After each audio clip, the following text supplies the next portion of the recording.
तुलसा मैया का हो रहा शादी, घर घर पूजा पाठे कर चल देखो,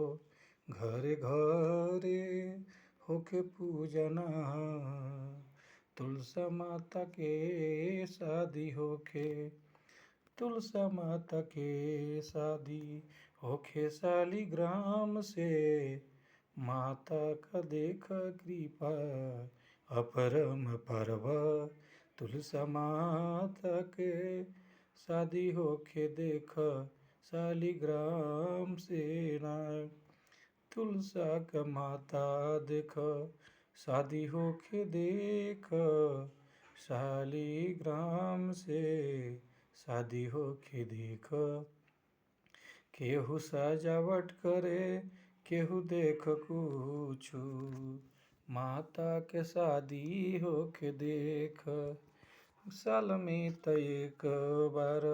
एकादशी आवे, कार्तिक में देख तुलसा माता के शादी होखे लागल, शालिग्राम से शादी तुलसा माता के होखे शादी, शालिग्राम से होखे देखत शादी, घर घर पूजा होखे माता तुलसा के, घरे घरे होखत बाटे पूजा, घरे घरे चलता धूमधाम से, माता तुलसा के देख शादी, घरे घरे देख सब चलताटे पूजा, सजावट होखत बाटे देख तू,